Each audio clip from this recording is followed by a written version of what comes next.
we allow them to express themselves, and we always have, in the way they dress, how they do their hair, and just creating an environment where they can feel free to talk and be who they are and express themselves how they like.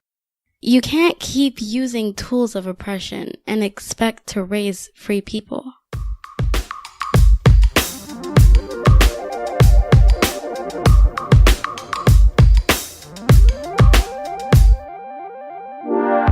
The women you are going to hear from in this episode, their collective started like another collective that you need to know about, which is the Combahee River Collective. They were, like this group here, a break-off of a larger group of people who had similar beliefs, but very different lived experiences. And so I love this episode and this group of women in part because they remind me of the Combahee River Collective. That collective was started in 1974 when a group of Black feminists broke off from a larger group because they saw that their particular set of intersecting forms of oppression were not important to the larger group. They saw that they somehow needed to sort of trade support for their own silence. And so this group of women that you're going to meet today, like the women of the Combahee River Collective, those women were not interested in making themselves smaller or more convenient to have a look of unity. Meanwhile, the actual people in the collective or the organization aren't at all being heard or reflected by the efforts of the organization. The agenda of the organization edges out the people whose needs lay outside of the needs of the people with the most privilege within a larger group. So in the case of the Combahee River Collective, that larger group was a Black feminist organization that didn't, or maybe couldn't, I don't know, address the intersection of sexual oppression inside the Black community and racism within the even larger feminist movement. So same thing with Takesha, Alicia, and Shanice, and they will tell you better than I can. But what I will say is that in this episode, episode 81, you're going to get a particularly good set of perspectives if you are wanting to do more in-person, face-to-face community building around understanding and practicing self-directed education. The show notes page is akilasrichards.com/81. So these women organized what turned out to be a well-received one-day conference they call the Homeschoolers of Color Collective. And the vibe, I had to read this quote from their site. The Homeschoolers of Color Collective is a group of families seeking to embody the principles of Ujima, collective work and responsibility, by decolonizing ourselves, relationships, and education. We emphasize community building, self-directed learning through accessible resources. Yo, come through.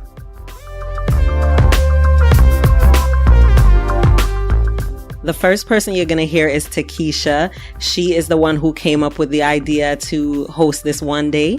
Then you'll hear Alicia talking about how SDE needs to be done in light pencil. Love it. And then you'll hear Shanice talking about their efforts to represent homeschoolers, not just unschoolers, since most of them in the organization identify as unschoolers, and much more. I'd love to start with the event itself.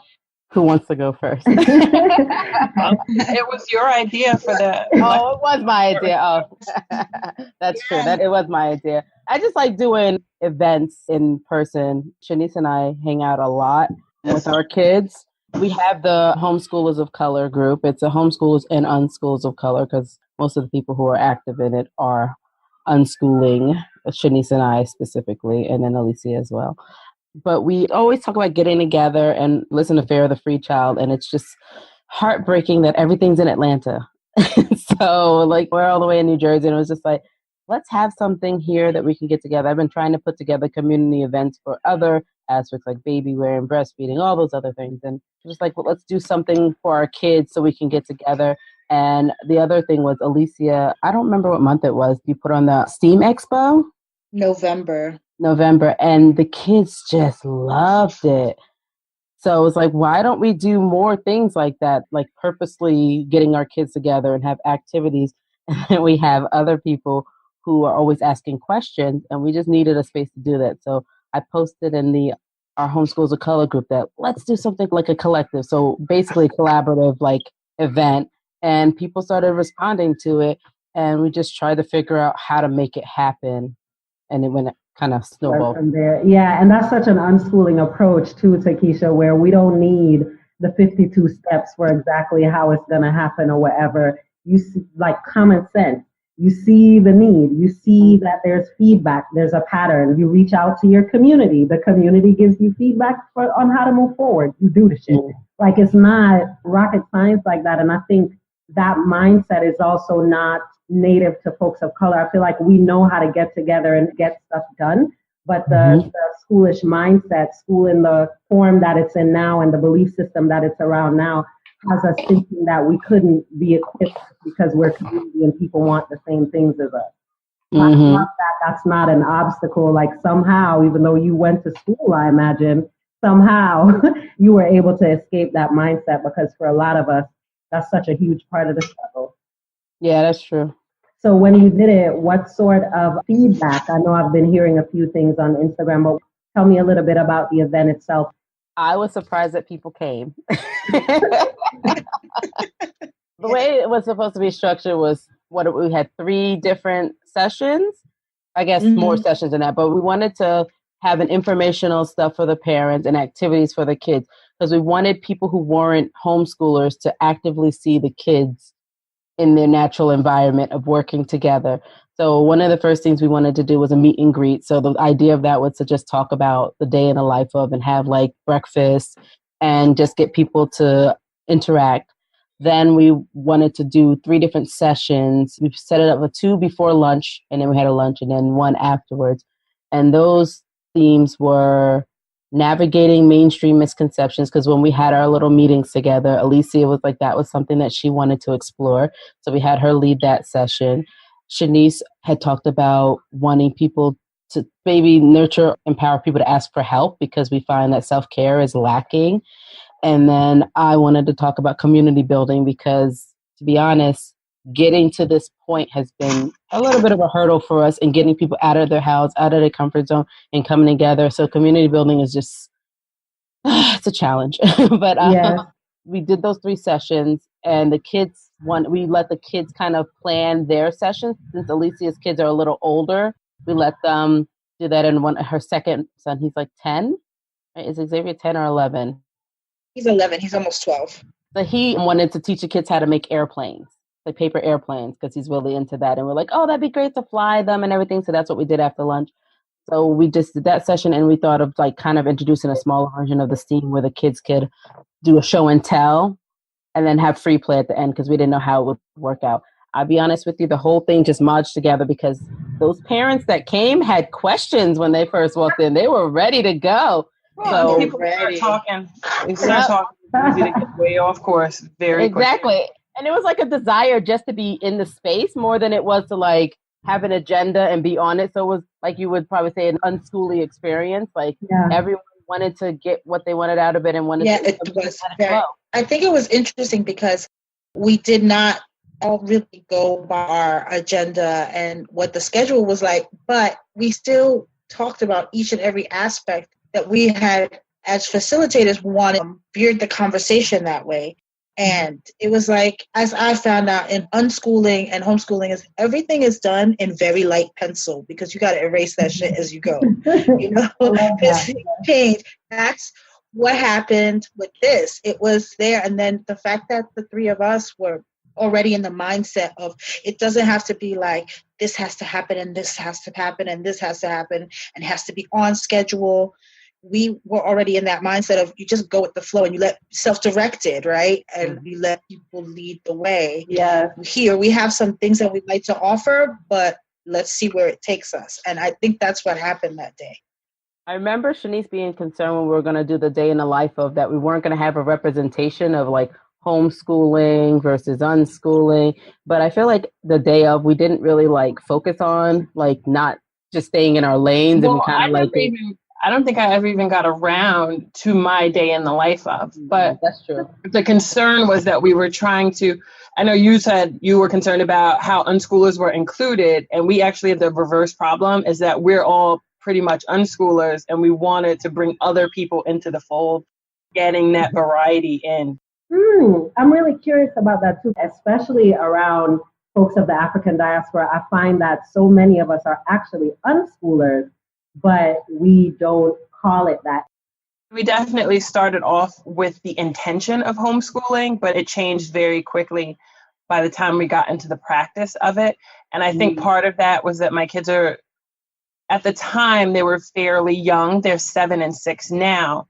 And so we're talking about a few years ago where we just wanted to play. And if there was something more fun happening, then we would just do what was more fun. And if it was warm outside, we would just be outside all day. So I think we just naturally kind of fell into it. But I do think at the time, there was a moment in New Jersey where unschooling kind of came to the forefront. And someone else was doing a first run at a conference. And so there were a lot of people that kind of fell into it that way who were interested in homeschooling, but the conference happened and we all kind of just found each other. Interesting. That's so great. So do you remember what the name of the conference was or who put it on? That was the first Life Without Instructions. Okay, yes, and I've definitely heard of that one. So that's where you found each other. Okay. I think we found each other a little before, and we were all talking about homeschooling, and I think we all went into it together, making plans to meet up and bringing our families, and kind of that cemented it for us, I think. You mean like all of the different unschoolers that have... Yeah, I think there was a moment. We were, I don't know about Alicia, but there was a fairly big group of diverse people at that time that kind of went into it all together. I found in New Jersey, there's a lot of trend. We get very trendy around here. We're all, we're all baby wearing together. Oh, we're all doing attachment parenting together. Oh, we're all going to do the forest stuff together, whatever, forest school. And then unschooling was one of those things. Now, to tell you whether or not all those parents are still that's another story, right? I have no idea.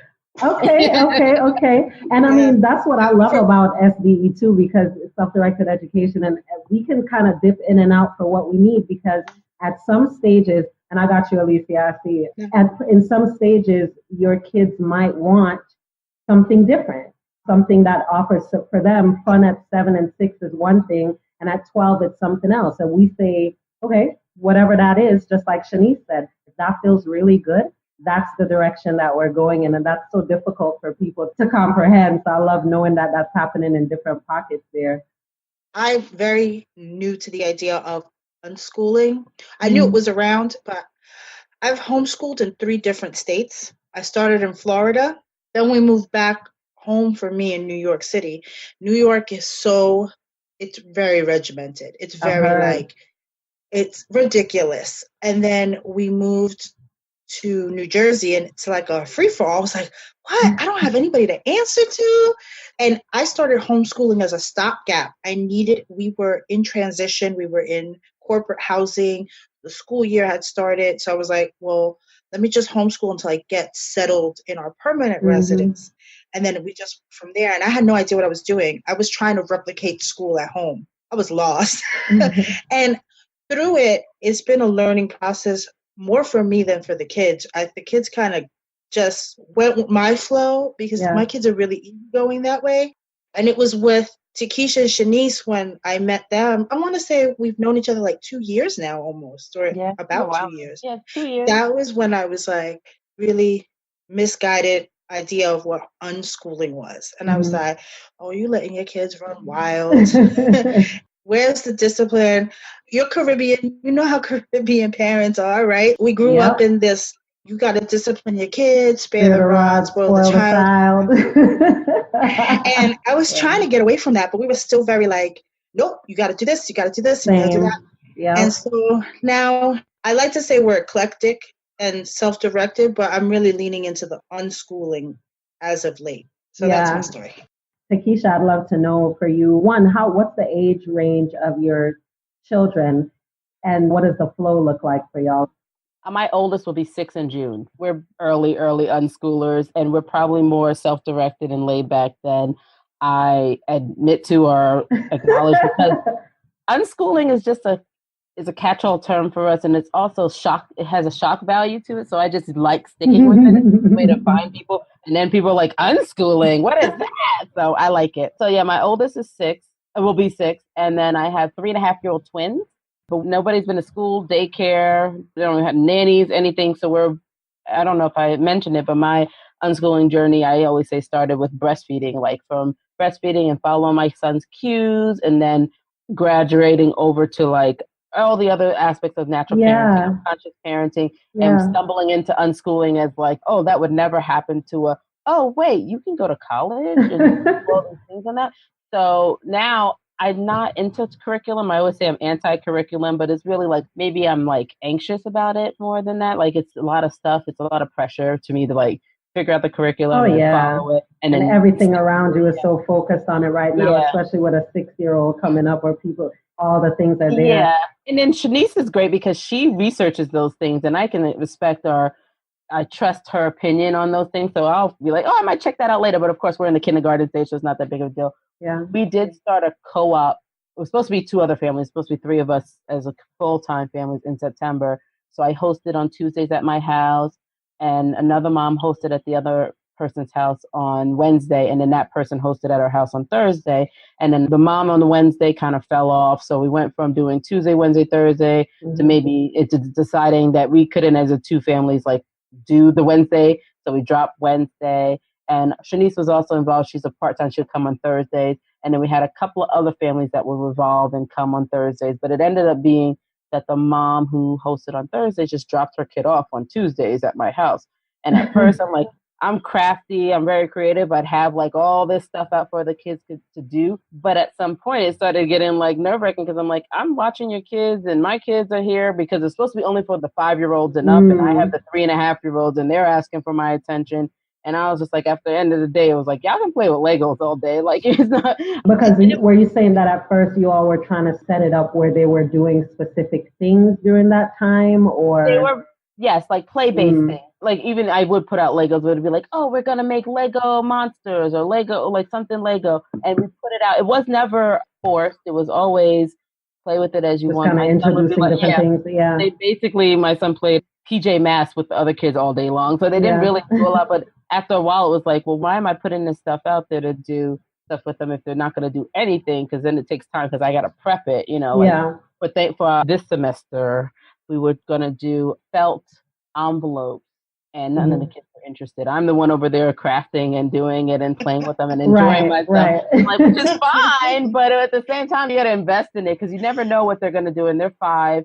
And they're only interested in certain things. We did a great thing where we explored the map or whatever and had the kids explore each continent. And that was fun. And last semester for the STEAM Expo, we did that planets. And my son's favorite planet is Venus. And he took in what he wanted from that. So, you know, they got this, but it was more, so it was more play-based, but it was still like on me, the expectation of like doing something or preparing something. Yeah, especially so early on. It's good that you bring that up, because unschooling does start really early, because one of the main principles of it is that we're not focused on school age. Even that term, 6 or 7, doesn't mean a human is now ready to go sit somewhere for somebody to talk to them for a bunch of hours. It just means they're 6 or 7.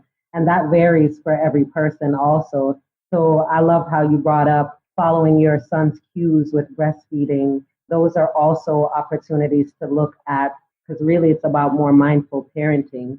What it boils down to, the unschooling part tends to focus on education, but it really starts early. So following those cues will make it harder over time for you to even try to say, okay, we're doing this, or even using the term semester. Like, those things will fall off, because you'll get to keep relating to your child and seeing that they actually don't need those parameters until they do, and they'll let you know, and then you can put them in a place.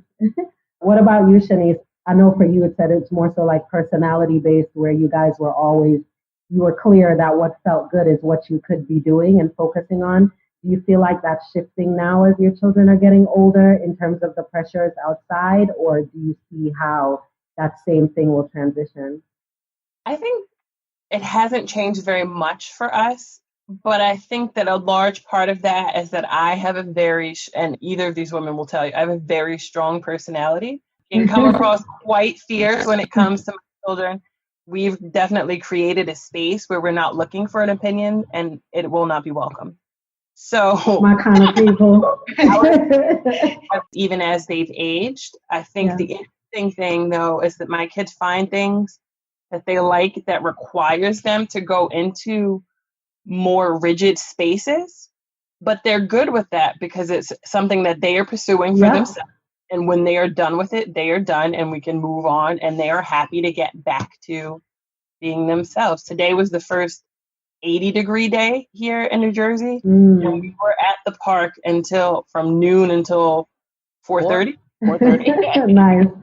And I looked in the car. I turned around 15 minutes after we got in the car, and they were both asleep. I cannot tell you the last time it happened. Right. Probably some years ago. Yeah. And as soon as we got home, they got changed, and they were like, okay, when are we going back outside? Yeah. I love that they have the space to do that. And I was like, you know what? Well, you're going to have dinner, and I've got a meeting, so Dad's going to take you outside. So. Yes. Oh, that's so awesome. That is great. And I know this is serving so many people just hearing that, because like you, Shanice, Chris and I have been really protective of just personality-wise, but especially when it comes to our children and what we call their liberation, them cultivating that and being confident in their bodies and their environments, and just being very open about, like, it doesn't matter to me what you're thinking, and I might even make it uncomfortable for you to ask that question if you come across it the wrong, because some people need to come across a Shanice or an Akila. That's my philosophy. Really, because it helps them to sort of make a more informed decision about how they want to approach people about shit that's different than what they're used to, because people feel like they just have the freedom to just do or say whatever to you or your kid. Negative. No. Oh, absolutely. We have a lot of issues with my kids around bodily autonomy. And hair specifically, it's gotten to the point where we've had to cut off family members over just drama around my kids picking their haircuts and really not caring what adults think about it. But even just going, Takesha and I talked about this a little bit today. We explained it to someone at the park, taking my kids in to get a haircut and all of the drama that can entail. Well, you gotta explain, bald. You wanted your daughter wanted no hair. Oh, I'm like, what? And triple check, and are you sure? And trying to convince the kids they want something different. My 6-year-old loves to shave her head bald. That's what she wants. And it's to the point now where we have to go to the same place and deal with the same staff, because any other time it's a good half an hour of dating with people to give her what she wants. Because she couldn't possibly know, Shanice, and you must be misguided. Consequence either in their heads. No. It's like they don't know. as if we as adults know too. Like, that's the thing. I'm 40, and sometimes when it comes to my hair, whatever I tell you Tuesday, I might be on something totally different Tuesday night. Right. Okay, so like, can you back up? Right. I would love to be that bold. I can't cut my hair. And it's such a bizarre thing, because what's the worst that happens? Her hair is going to grow back. If it doesn't, she can go to the salon and pick out a hot pink wig and rock it. Thrilled with that. She's thrilled with it. Yeah, it's so funny because we're like, kids, this is the best time to experiment, you know? Thank you.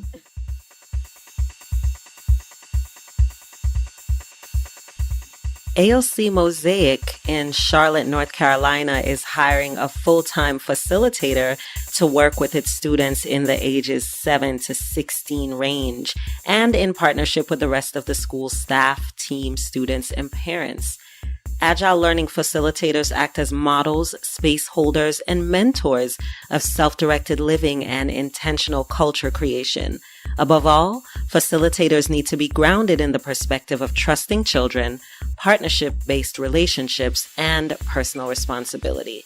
It's a full-time role Monday through Friday, 9 to 4. It starts August 20th of this year and ends June 19th of next year.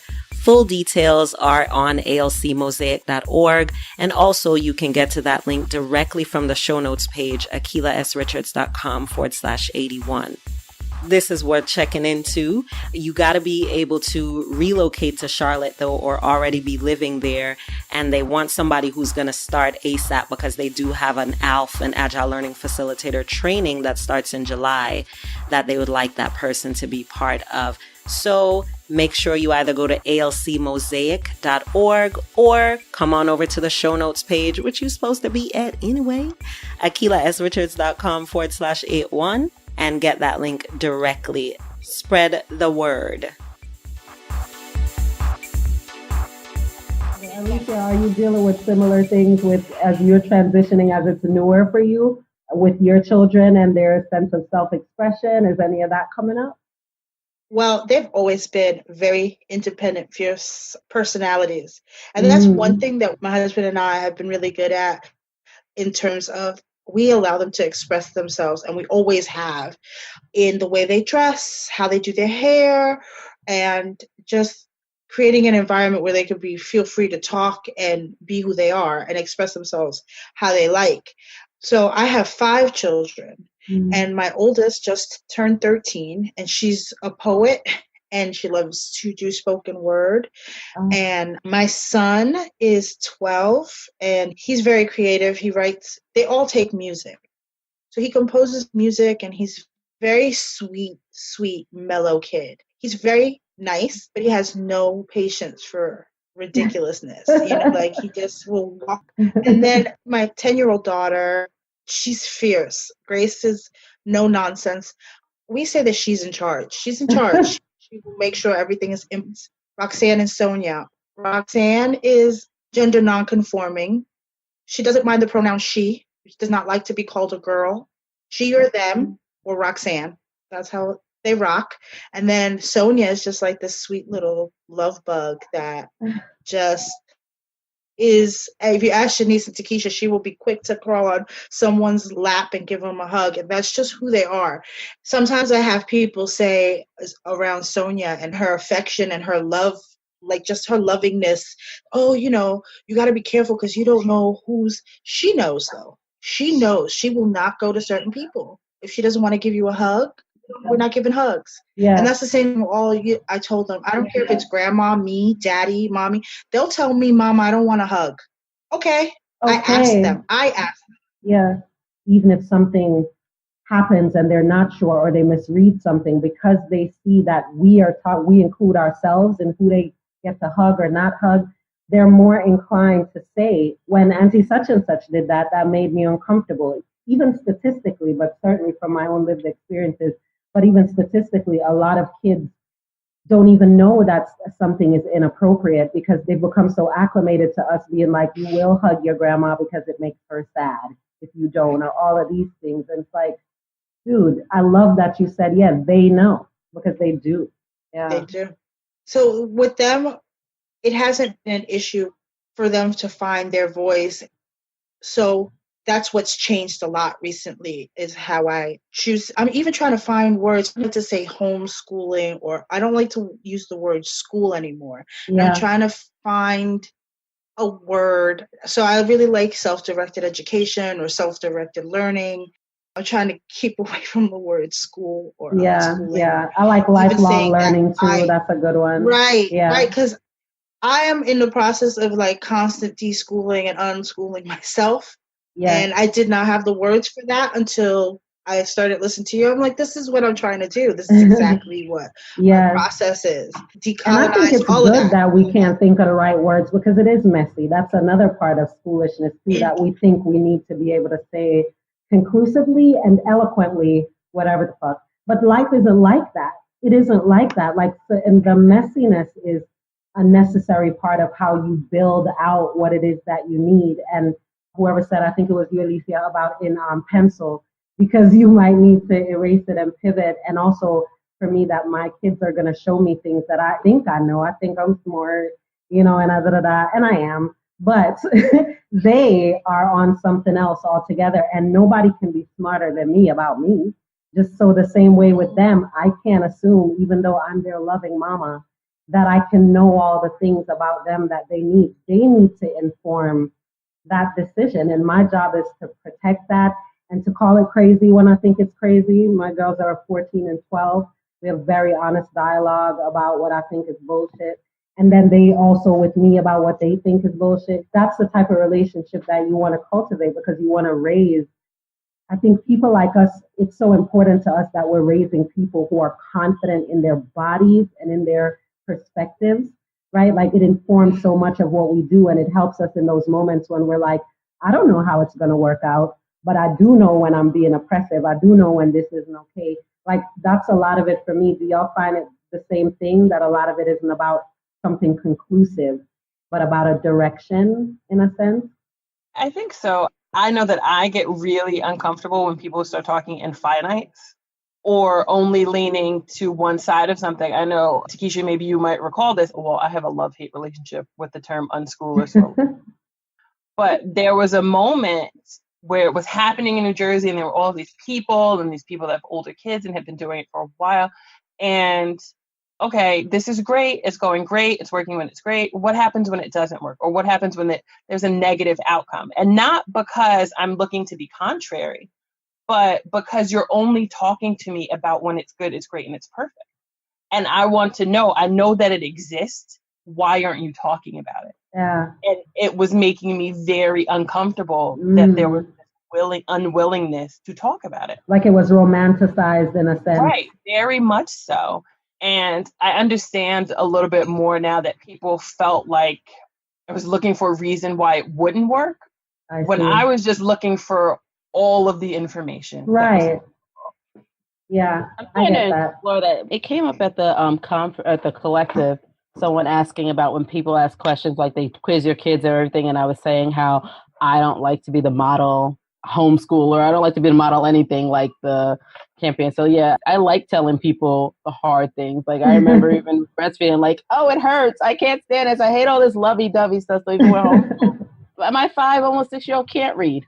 Yeah. And it's one of those things people find it hard to like, keep it real, and they try to like downplay the things that are hard, the troubles that they're having. Yeah. And like I've been saying about homeschooling, like it's not going to make your life easier. Just like organic food is not healthier. Like it's not about easiness. It's about like the issues that are. So yeah, I definitely. Yes. Oh, you said a word right there. Yes, it is not about, this is definitely not the easier route. It's a lot more fun sometimes, and you get to have a real relationship with each other, and you also get to be your real self. I think for me, especially when my girls were younger and I would go to a lot of the mom groups and that sort of shit, like personality-wise, that was the first issue. Because I'm not the crafty mom. Takesha, my kids would be at your house so that they could get crafty stuff. Oh, yeah.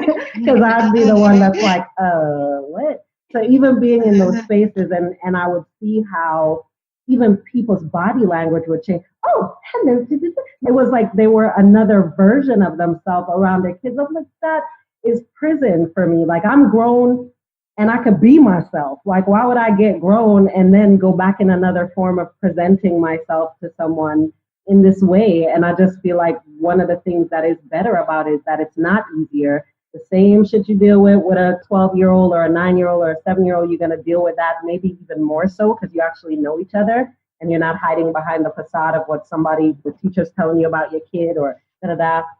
But you're going to deal with a lot of the same issues, but the results are going to be different because the tools that you're using are relationship building tools and not these tools of oppression that separate you so you could be grown as hell and not really know your parent and they don't know you because you are both pretending together the whole time. Well, absolutely. I was thinking to myself earlier today even how the things that my 7-year-old says to me, I would never say to my mother, but then I thought about it and I said, I did say those things to my mother, but that's why we have the relationship we have now. Yep. Right. Word. So even that is interesting to see how the same things being said in the same way, because Tegan is very much my mini-me. She absolutely mirrors exactly what I'm putting out there. So it's interesting to see just how even in one generation, the same things being said the same way could play out so differently. Totally differently. Oh man, goosebumps. It's so funny. I was thinking about it when Alicia was talking. I used to tell my mom, like when she'd like complain about something about me and I was trying to express to her how I'm just like her, I'd be like, I'm Colleen 2.0. So I'd be like, I'm better than you. I'm the better version of you. So my kids, I'm like, I want them to be the better version of me, but then at the end, themselves. And right. Yes, because that's important. Yeah. But I know what you're saying by that. Yeah. So because that was a conversation I was just talking about on the playground today when we were hanging out about my husband. I'm saying like we're assholes sometimes, you know. We like to be like, we like to say just sarcastic things, and of course I'm like, our kids are gonna pick this stuff up, and we have to remember not to be mad at them for being the people we trained them to be. Why are you trying to call me out to keep It's hard though. I'm telling you, my 3.5-year-old, she is like ready. She's on fire. They and I'm like, you. oh, I feel like y'all trying to call folks out low key because God. It puts me in check because I'm like, oh, that's why my mom used to act like that. Because I said, oh, I get it. Don't tell my mom that I understand her parenting. Sometimes after the kids go to bed, my husband and I just sit back, especially in the summer and the spring where you can kind of get fresh air and just kind of mellow out. Yeah. Play what if. Like, what if my youngest one was in school? Like, all the things that would get us kicked out every day. And it's just... Yeah, and there's always something to play. Yeah. For it, and but life would be so boring without it. Like, if I didn't really know my kids who they are, you'd be missing out on so much. Yes. We are try to be authentically ourselves all the time because I want them to be comfortable with that, and they give it back to us. Oh, what they give back to us is hilarious, and I don't get mad. People say, how do you do it? What's your secret? How are you doing this? I'm like, you don't want to know. You don't want to know how the sausage is made. Because if I tell you, and I have told people, they look at me like, what the hell are you talking about? Shanice, I love how you said playing what if, that sort of thing, because our girls were in school, and then we really started to understand because of our daughters that, oh, okay, they need something else. So we were very much ourselves when they were in school. So we'd be like, okay, don't say, and I see Alicia's little one right there, so I won't say it. Was like, don't say this word, okay? Like, I know we say this at home. So even that made it so tricky. It's like, school is supposed to be preparation for real life, but then we have to be like, don't do all these real lifey things in this environment because it calls for you to be this way. So it just, after a while, it just became silly. The idea of schoolishness just got sillier and sillier because that was the pretend place. It's just that a lot more people were pretending in that space than in just real life. Yeah, we ended up having a lot of those conversations too. My 7-year-old went to pre-K 3 and she made it maybe halfway through pre-K 4 before we just pulled her out. We knew that we were going to homeschool her going into kindergarten. We had planned to let her ride out the rest of that pre-K year, and it just could not. Because they always asked questions and we always gave them answers. And I wanted to give them authentic answers, but you can't go to school. I'm talking about this. I remember we're big music people. My husband plays in a band. The kids have grown up around music. And I remember Tegan one day asking about Janis Joplin. We were listening to something and, oh, well, how did she die? Well, she died from a drug overdose and having to get into all of that. And I remember Takesha making a comment at one point because my kids had watched Mahogany. Yeah. And seeing all of those things. And it's like, well, this is what this is and this is what's happening. But we're not going to go to school and talk about these things. She was really into religion.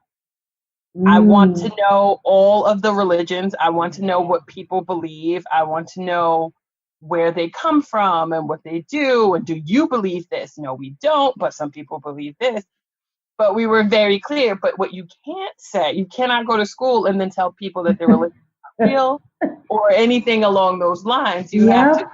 It felt like a lot of work to give them the answers. To keep the front going, basically. Yes, exactly. Because, like, how can you be authentic in that space? And I think it's a beautiful thing because, of course, it allows us, because we are authentic and we're not saying to them, your opinion isn't madness or whatever. but we also get to talk to them at different stages about actual communication. So the fact that we don't believe this thing that other people believe doesn't mean that we have the right to be like, you idiot, da da da da. Right. Whereas in so many households, the conversation is not being had at all. So a schooled child might say that because Right. there's no conversation happening. Whereas in our household, it's okay, I know you find that laughable or whatever, but understand that for a lot of people, historically or whatever, here's why this is relevant. And also your opinion is relevant because in our household, especially with religion, we don't assign it to anybody. The girls don't even believe the same things that Chris and I don't believe the same things. We don't have to because we're four different people and these are the opportunities to have these conversations. So I feel like our kids will have tools for real life conversations with real ass people as opposed to sitting in a school setting, which is not just a classroom. Absolutely. And I feel like it started to feel to me very unfair to give her the information and then say, but keep it to yourself. Also became very clear that because of a lot of that, even at 4, she became much more interested in conversing with adults than kids because she felt like she didn't have to hold back as much as she did with kids her age. I feel it took a little bit of time once we pulled her out to get out of that. But that was the biggest thing is she was just, you could see her kind of open up and just be free once she left the section. And she could just talk about whatever it was she wanted to talk about. Yeah, like any other human being. Really off the wall or really, really she's talking to Alicia's kids or she's talking to Takesha's kids or some other homeschooled kid. They're not looking at us like, what the hell are you doing? Exactly. No, that's how my kids learn. They listen to Tegan. I love it. I love it. Oh my gosh. I so appreciate y'all because I know when we first started about 7.5 years ago, I was watching like sometimes conversations like this or reading blogs like this and nobody looked like us. So there was that other idea of like, man, so can we do it? And I'm wondering in Jersey, especially since, I mean, y'all like out there, talking about Atlanta, this is like the other version. Is there more of a sense of local community? And I know it's been like a few years for you guys. Do you find that you're explaining yourself and your way less and less in your city or the areas that you're in? Or is it pretty much still seem like a generally whitewashed thing where you're finding yourselves in little pockets? It's kind of important to know that this is a small community. Like we are the community. There are like extensions of us. And there's a few other people. I don't know if most of them unschool or identify as unschoolers, but we are very withdrawn from the white counterparts of homeschooling, especially of myself and Shanice and then Alicia as well, have removed ourselves from the larger population of homeschoolers and unschoolers, especially in the area of Essex County, the North, like Newark-area or whatever, because they're problematic. Like Shanice and I have lots of conversations about the intersection of decolonizing or liberating our kids and being of color or Black people in this area and all the problematic people that we tend to avoid, and me realizing that we do tend to shelter our kids from those kind of experiences. At the collective, it came up about how to, like, the socialization question came up. Mm-hmm. And my point to it was kind of like, we interact in other ways. We go to museums, we go on field trips, we hang out at IKEA, and our kids interact with adults and different types of all ages and all of whatever. So the conversation continues. I myself don't get the conversation that much. First of all, most people who know me know that you can't question anything that I do. And second of all, my kids are still so young that it's not even considered that they're homeschooling yet. Yeah, so I foresee in the next year or so getting more conversations. I got a few from like my father-in-law or somebody asking like, why wouldn't you put them in school? Or my brother-in-law wondering, how is my kid ever going to make friends if he's homeschooled?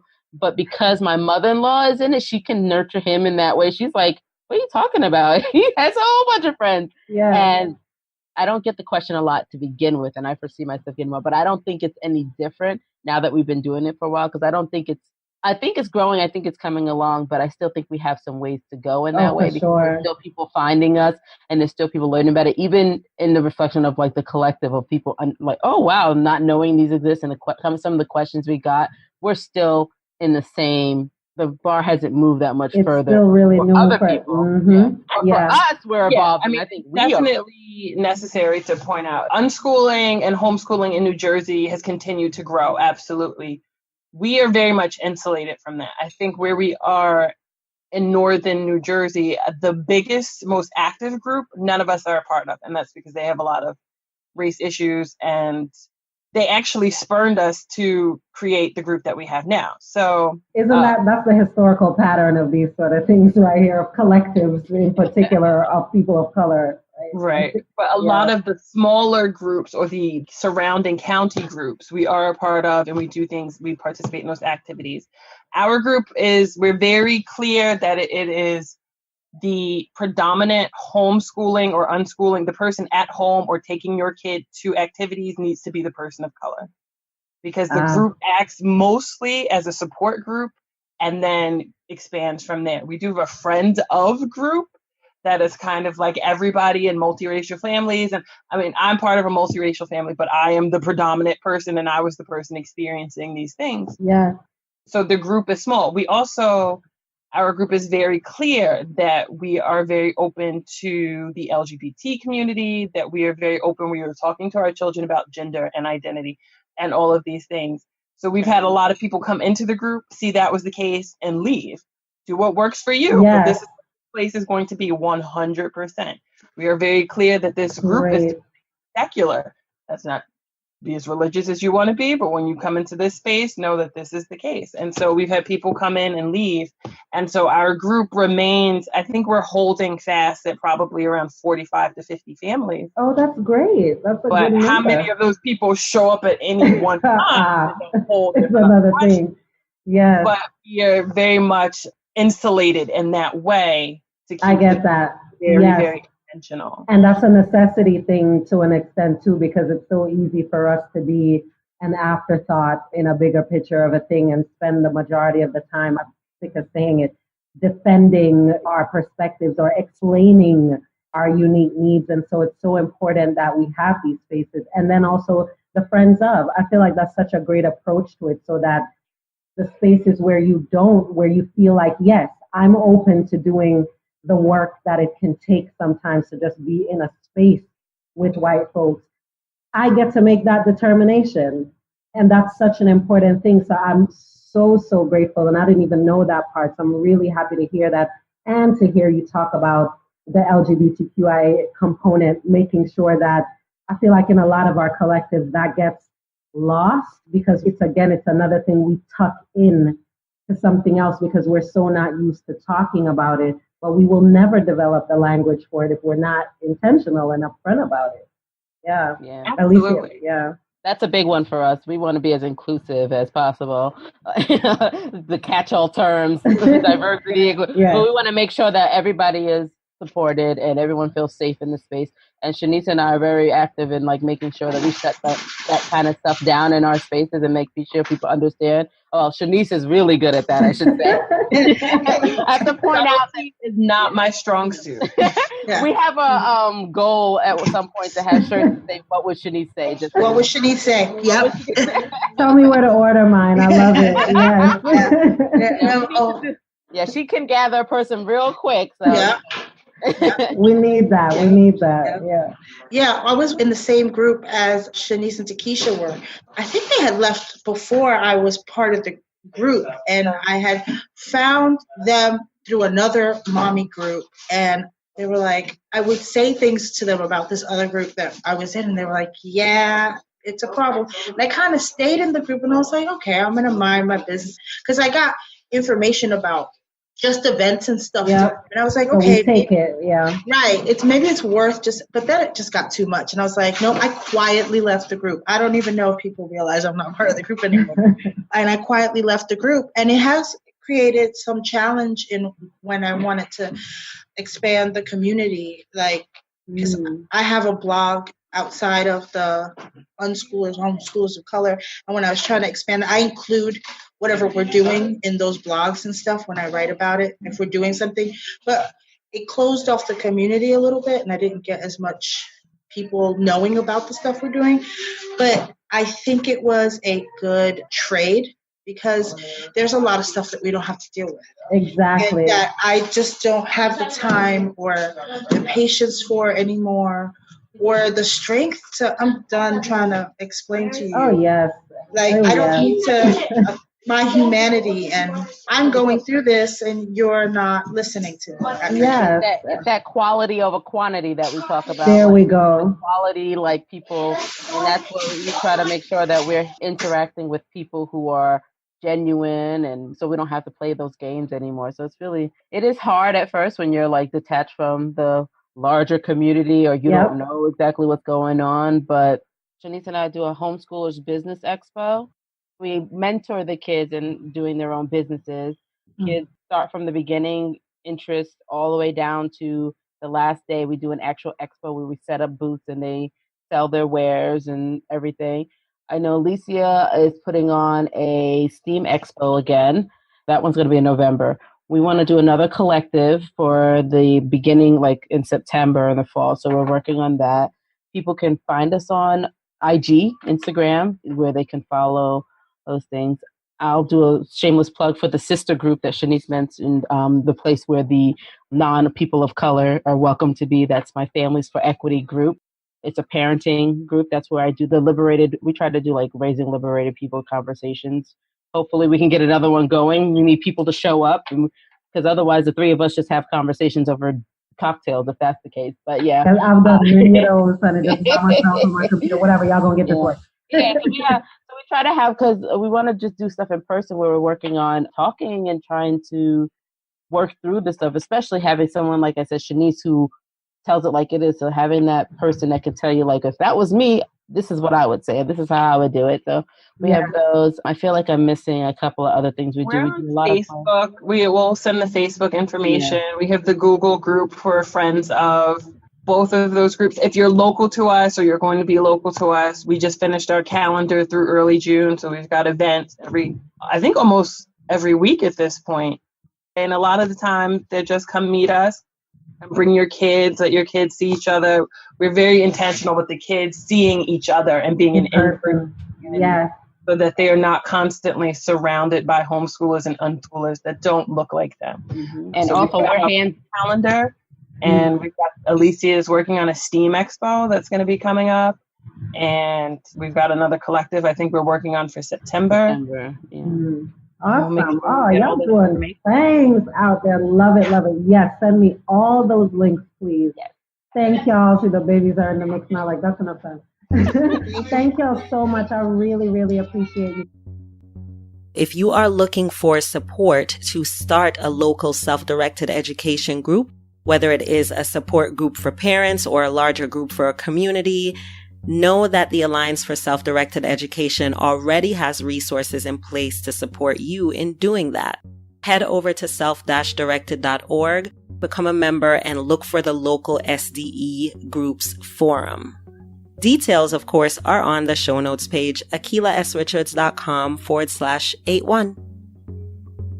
Gotta give a shout out to our two newest community members, our two newest patrons, Heidi and Noah.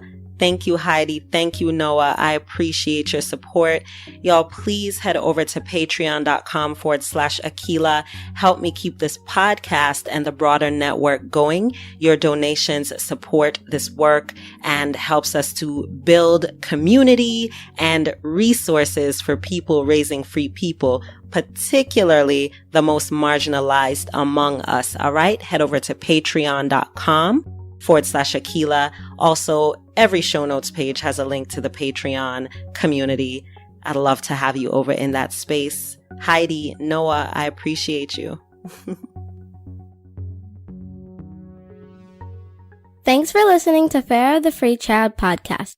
Like the show? Then show your love or give your feedback at akilasrichards.com.